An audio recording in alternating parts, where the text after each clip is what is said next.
Good morning students. आज हम लोग डिस्कस करने जा रहे हैं सीड मार्केटिंग पर। लेकिन वीडियो स्टार्ट करने से पहले मैं आप सभी से रिक्वेस्ट करूंगी कि आप कृपया चैनल को लाइक करें, सब्सक्राइब करें और ज़्यादा से ज़्यादा वीडियोस को शेयर करें।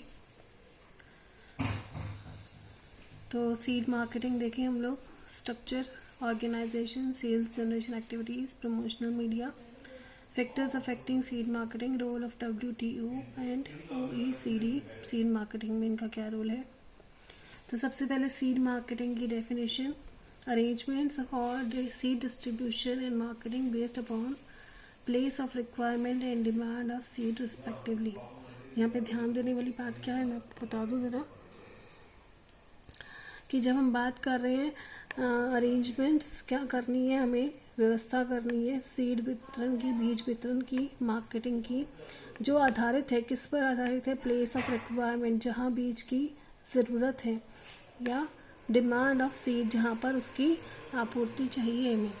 To obtain the objective committees are establish. Objectives को, इन उद्देश्यों को प्राप्त करने के लिए कुछ कमेटीज़ बनाई गई हैं। उन कमेटीज़ के बारे में बात कर रहे हैं कि उनको क्या चाहिए।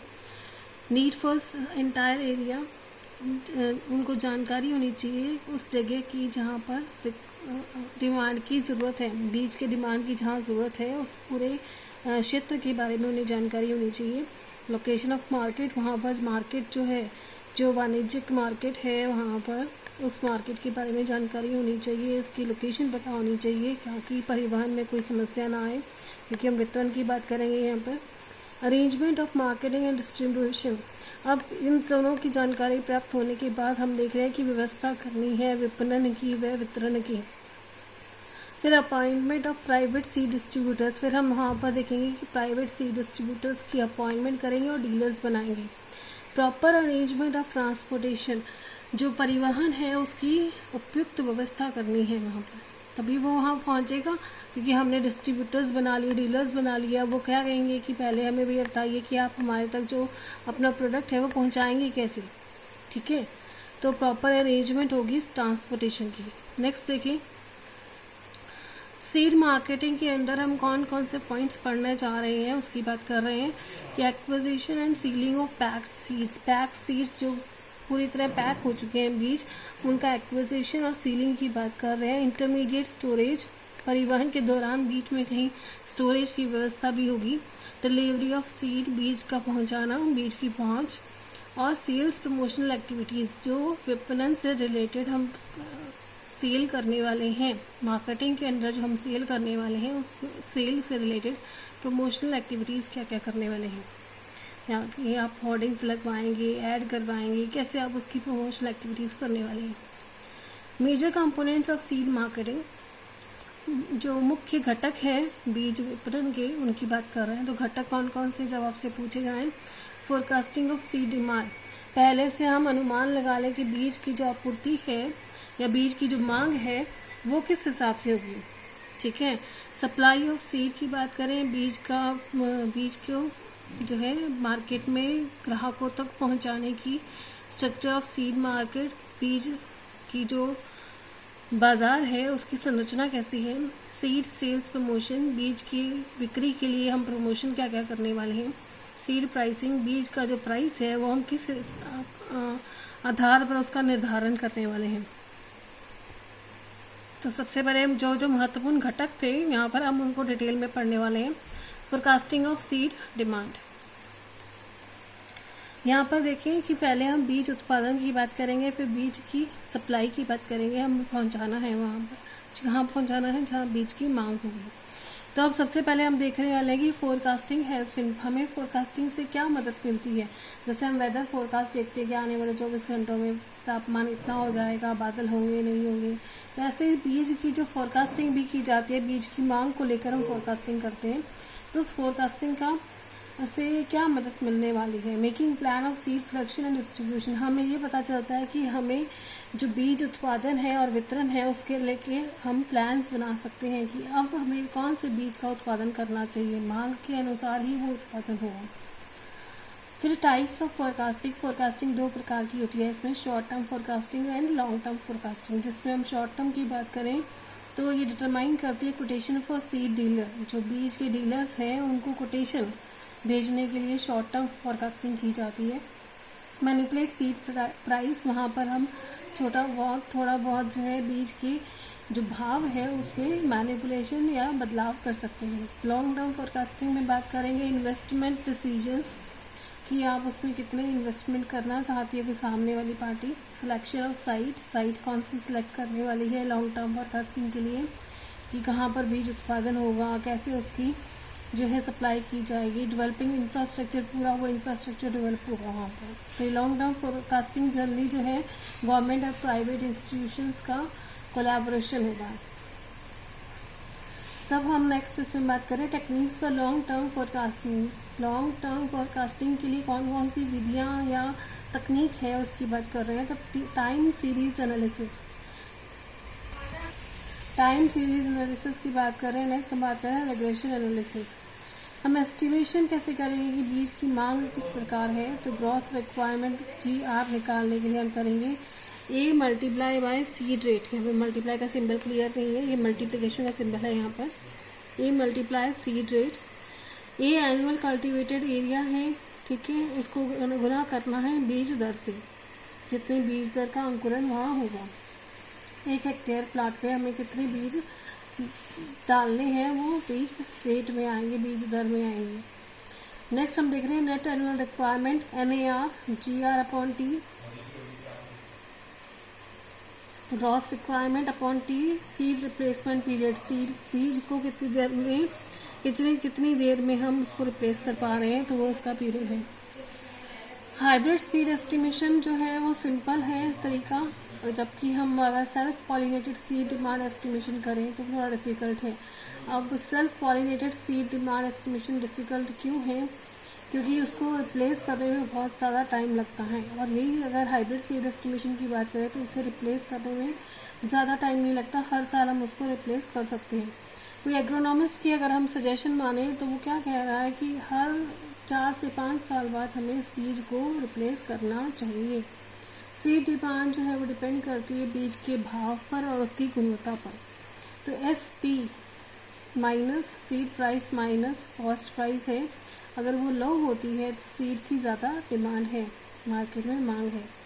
सेल प्राइस जो है सीड का जो प्राइस है माइनस कॉस्ट प्राइस है, और वो अगर ज़्यादा है तो इसका मतलब बीज की मांग कम है। यहाँ पर जो CP है cost price, commercial crop price भी ले सकते हैं, कॉस्ट प्राइस भी ले सकते हैं। कमर्शियल क्रॉप प्राइस जो है वो क्या है, अगर बहुत ज़्यादा कम है और तो उस केस में क्या होगा, बीज की जो मांग है वो बहुत कम रहने वाली है। और अगर कमर्शियल क्रॉप प्राइस की मांग बहुत ज़्यादा है तो उस केस में क्या होगा, बीज की मांग बहुत ज़्यादा है। Seed suppliers in India, supply of seed की बात करें तो बीज के जो सप्लायर्स हैं इंडिया में कौन कौन से हो सकते हैं। तो प्राइवेट सीड ग्रोवर्स हैं, जो प्राइवेट जो है निजी तौर पे बीज का उत्पादन करते हैं। सीड कॉर्पोरेशंस हैं, कोऑपरेटिव सोसाइटीज़ हैं। फिर हम बात करें फैक्टर्स अफेक्टिंग सीड सप्लाई। बीज की जो सप्लाई है, बीज की जो आपूर्ति है, उसको प्रभावित करने वाले कौन कौन से कारक हैं। तो बीज प्रोडक्शन, जो बीज उत्पादन है। एरिया अंडर फाउंडेशन सीड, जो आधार बीज के अंतर्गत क्षेत्र आता है। रीजनल स्टोरेज फैसिलिटीज़ हैं, क्षेत्रीय भंडारण व्यवस्थाएं कौन कौन सी हैं। सीड डिस्ट्रीब्यूशन सिस्टम, बीज वितरण तंत्र कैसा है। और price and demand of particular seed, एक सीड का, एक बीज का भाव व मांग कैसी है। सीड प्रोडक्शन में हम बात करेंगे, सीड प्रोडक्शन हमेशा जो है डायरेक्टली प्रोपोर्शनल है उत्पादन के। सप्लाई जो है वो डायरेक्टली प्रोपोर्शनल है उत्पादन के। रिस्क ऑफ सीड प्रोडक्शन, बीज उत्पादन में क्या क्या हम कहें कि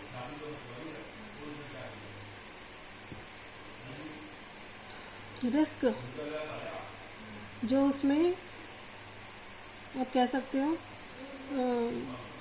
ऐसी चुनौतियां जो आती हैं बीज उत्पादन में, तो वो चुनौतियां कौन कौन सी हैं। हाई टेक्निकल इन्फॉर्मेशन चाहिए हमें इसमें। रिक्वायर मोर फंड्स, बहुत ज़्यादा फंड्स चाहिए, पेमेंट ज़्यादा होनी चाहिए उसमें रिक्वायरमेंट है। Risk of rejection of seed lot, seed का जो बीज का जो ढेर है उसका रिजेक्शन होने का चांसेस बहुत ज़्यादा है। तो आप देख सकते हैं यहाँ पे बहुत ज़्यादा मनी लॉस भी होगा। रिस्क ऑफ सीड रिप्लेसमेंट अगर हमने किया तो वहाँ पर बहुत ज़्यादा रिस्क है, उस रिस्क को मैनेज करना भी आना चाहिए। नेक्स्ट देखिए area under seed foundation seed. Area under foundation seed में हम देख रहे हैं यहाँ पर कि सबसे पहले जितनी भी आधार बीज की अवेलेबिलिटी है वो अगर ज़्यादा होगी तो उतनी ज़्यादा जो है प्रमाणित बीज का उत्पादन होगा और उतनी ज़्यादा आपूर्ति होगी। नेक्स्ट देखिए हमें foundation seed production by NSC foundation seed production कैसे करती है। इनिशियली एट सेंट्रल फार्म्स, सबसे पहले वो केंद्र के जो फार्म बने हुए, केंद्रीय स्तर पर जो फार्म बने हुए उनमें करेगी। लेटर स्टेट की फार्म या कॉन्ट्रैक्टेड फार्म्स में करेगी।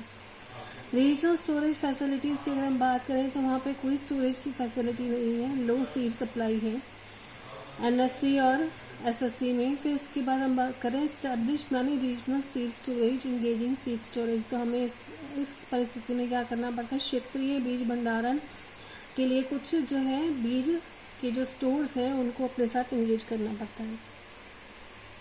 बीज वितरण तंत्र की बात करें सीड डिस्ट्रीब्यूशन सिस्टम की, तो good distribution arrangement leads to more seed supply. जितनी ज़्यादा डिस्ट्रीब्यूशन के अरेंजमेंट होंगी, वितरण की अरेंजमेंट होगी, उतने ज़्यादा बीज की आपूर्ति पूरी की जा सकती है। वितरण के लिए बात करें तो इनिशियली एग्रीकल्चर डिपार्टमेंट्स या कोऑपरेटिव सोसाइटीज़ करती हैं और प्रेजेंट में अगर हम बात करें तो सीड कॉर्पोरेशन जो है अपॉइंट करेगी डीलर्स को। नेक्स्ट देखें भाव व मांग का, किसी एक बीज को लेकर, किसी एक प्रकार के बीज को लेकर भाव व मांग की बात कर रहे हैं, तो भाव और मांग जो है हमेशा इन्वर्सली प्रोपोर्शनल है भाव के। मांग और पूर्ति जो है वो इन्वर्सली प्रोपोर्शनल है भाव के। तो इसमें देखें जितनी ज़्यादा भाव होगा उतना कम उसकी मांग होगी और उतनी कम उसकी सप्लाई होगी। बीज का अच्छा से भाव बढ़ता जाएगा तो उस स्थिति में क्या होने वाला है, उसकी मांग भी कम हो जाएगी, उसकी आपूर्ति भी कम हो जाएगी। बीज मार्केट जो है उसकी संरचना किस प्रकार की है, तो वो हम देख लेंगे। फार्मर्स या रजिस्टर्ड सोर्सेस हैं, जो किसान हैं और जो पंजीकृत जो स्रोत हैं वो क्या करेंगे, परचेज करेंगे, एक्सचेंज करेंगे सीड को। तो यहाँ छोटा सा एक डायग्राम है कि फार्मर है, फार्मर्स के आसपास जो है ये वितरण चक्र जो है बीज मार्केट है वो कैसे घूमती है। तो सबसे पहले फार्मर है, रजिस्टर्ड ग्रोअर है, पंजीकृत जो है उसको ग्रो करने वाले, बीज को ग्रो करने वाले लोग हैं, कोऑपरेटिव सोसाइटीज़ हैं, सहकारी समितियां हैं और एग्रीकल्चर डिपार्टमेंट्स हैं। सेंट्रल मार्केटिंग सेल कौन सा है, केंद्रीय विपणन इकाई कौन सी है, तो उसके कार्य देख लें कि कार्य क्या हैं, फंक्शंस क्या हैं। स्टोरेज ऑफ सीड, बीज भंडारण, प्रोसेसिंग ऑफ सीड, बीज का संसाधन कैसे करना है, पैकेजिंग ऑफ सीड, बीज की पैकेजिंग है, बैगिंग करनी है। Storage of seed until the seeds are supply to dealers, बीज का भंडारण तब तक जब तक वो डीलर्स को पूर्ति के लिए ना भेजे जाए। अपॉइंटमेंट ऑफ सीड डीलर्स की नियुक्तियां। सीड सेल्स प्रमोशन, बीज का सेल प्रमोशन करवाना है ताकि उनकी बिक्री ज़्यादा से ज़्यादा हो। सीड प्राइस डिटर्मिनेशन, बीज भाव निर्धारण। तो इसमें रीजनल यूनिट जो है क्षेत्रीय इकाई क्या कार्य करती है वो देखिए, वो सोल डिस्ट्रीब्यूटर्स बनाएगी जो कि प्राइवेट होंगे, डीलर्स बनाएगी वो भी प्राइवेट निजी लोग होंगे। डीलर्स ऐसे भी हो सकते हैं जो सहकारिता में काम करते हैं, यानी कि जो गवर्नमेंट और प्राइवेट संस्था मिलकर जो कोऑपरेटिव डीलर्स बनाएगी। एग्रो सेल्स सर्विस सेंटर हैं dealers, company corporation sales centre है। तो ये क्षेत्रीय इकाइयों के कारण रहते हैं। Next second seed sales promotion, बीज की जो आप बिक्री है उसको लेकर प्रमोशन किया जा सकता है।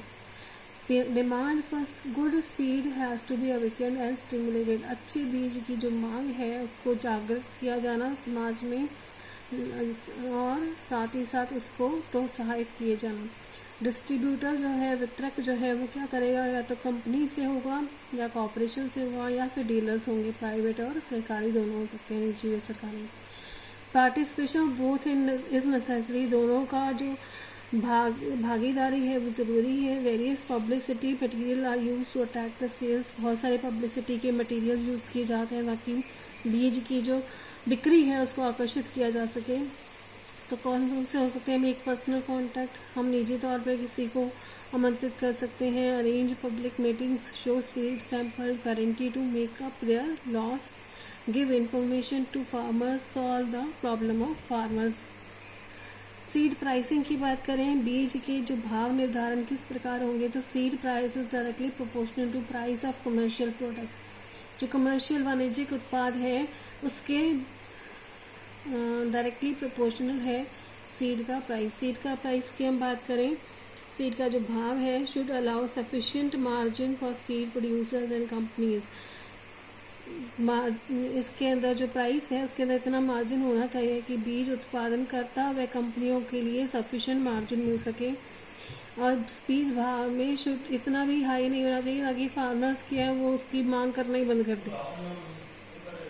फैक्टर्स अफेक्टिंग, ऐसे कौन से कारक हैं जो बीज के भाव का निर्धारण करने में महत्वपूर्ण भूमिका निभाते हैं? इनपुट कॉस्ट, उसको उत्पादन करने में कितनी हमारी लागत आई। डिमांड सप्लाई, मांग आपूर्ति। प्राइस ऑफ कमर्शियल प्रोडक्ट, वाणिज्यिक उत्पाद का भाव क्या है। Price fixing by NSC, national seed corporation कैसे भाव का निर्धारण करती है।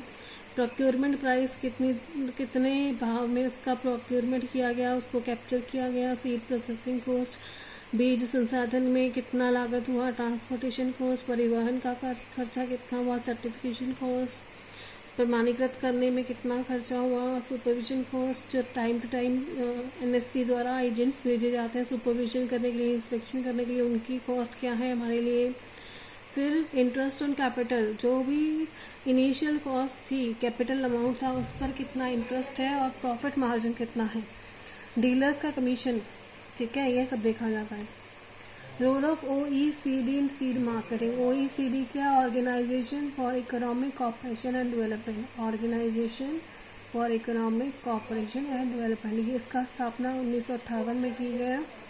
Certify the seed moving in international market, ये सर्टिफाई करता है, प्रमाणित करता है कि अंतर्राष्ट्रीय बाजार में आपका जो बीज है वो उसकी आपूर्ति लगातार बनी हुई है। 61 कंट्रीज जो हैं, 61 देश जो हैं इसके मेंबर बने हुए हैं। इसका जो मुख्य कार्य क्या है? To increase the use and production of high quality seed, उच्च गुणवत्ता वाले बीजों का जो है इस्तेमाल, उपयोग व उत्पादन को प्रोत्साहित करना। WTO का क्या रोल है सीड मार्केटिंग में? वर्ल्ड ट्रेड ऑर्गेनाइजेशन, ये हेल्प कर रही है बाकी देशों के अंदर ट्रेड जो है इसका वो स्मूथ रहे। ट्रेड मतलब आदान प्रदान, इंपोर्ट एक्सपोर्ट की बात कर रहे हैं कि स्मूथ रहे, फेयर हो, फ्री एंड प्रेडिक्टेबल हो। तो आप सभी से एक बार फिर से रिक्वेस्ट है कि आप जो है मेरे चैनल को लाइक करें, सब्सक्राइब करें और नई वीडियोस जो जितनी भी आ रही हैं उन्हें ज़्यादा से ज़्यादा फ्रेंड्स तक पहुंचाने की कोशिश करें। Thank you.